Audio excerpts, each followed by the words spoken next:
जो दूसरी सीमाएं हमारे देश की जुड़ी हुई हैं, उनसे भी हमारे देश को लगातार खतरा बढ़ता चला रहा है। आज अपनी सीमा की स्थिति गलवान से पहले की स्थिति तक भी नहीं लौटी है। जो पहले स्थिति थी वहां ये सरकार नहीं पहुंच पाई है।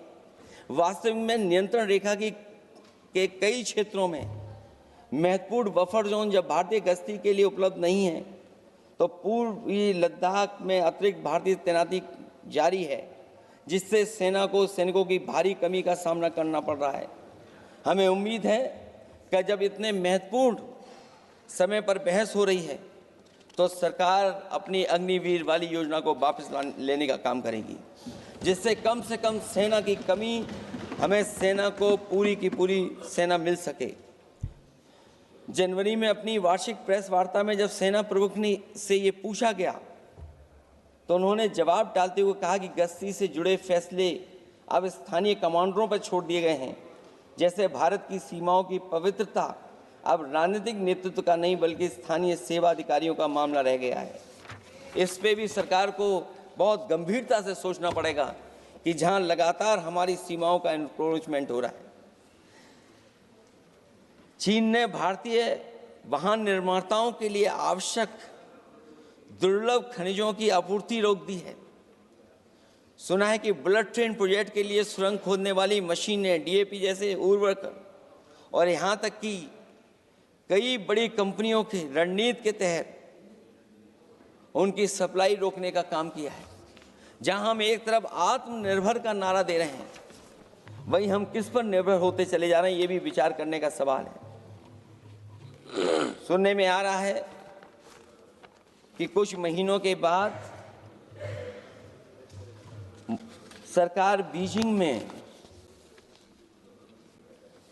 मंत्री अधिकारी सब मिलकर के कोई बहुत बड़ी मीटिंग होने जा रही है।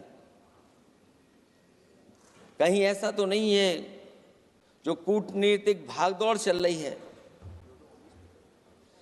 कहीं कोई हमारी कमजोरी तो नहीं उजागर कर रही है।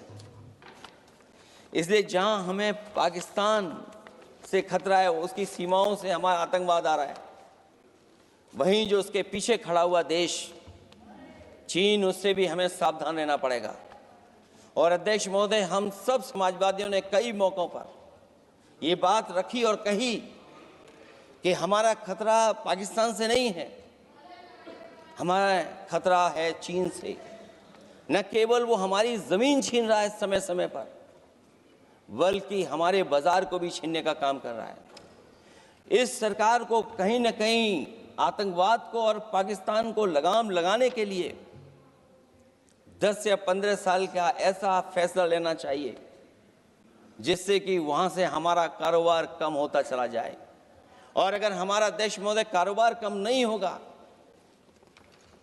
तो हम अपने देश को आत्मनिर्भर भी नहीं बना पाएंगे।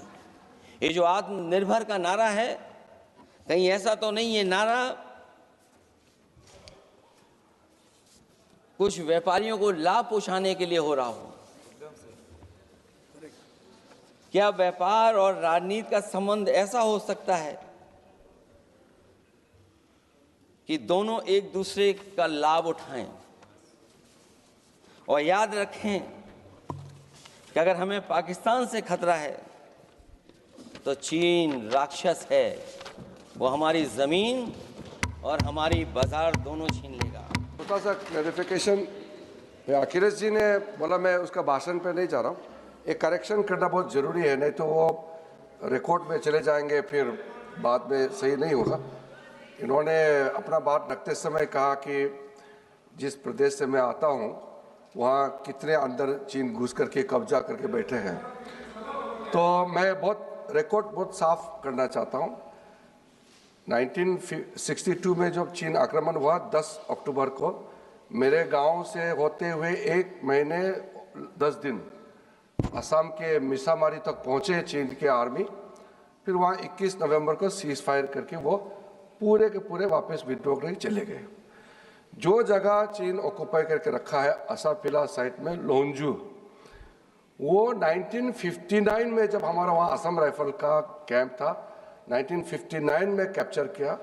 और उसके अतिरिक्त थोड़ा सा और एक्स्ट्रा जो लिया वो 1962 में कंप्लीट विड्रॉल नहीं। उसके बाद 1962 के बाद वहां मैकमोहन लाइन जमीनी पे रेखा नहीं, इसको LAC कहा जाता है, लाइन ऑफ एक्चुअल कंट्रोल।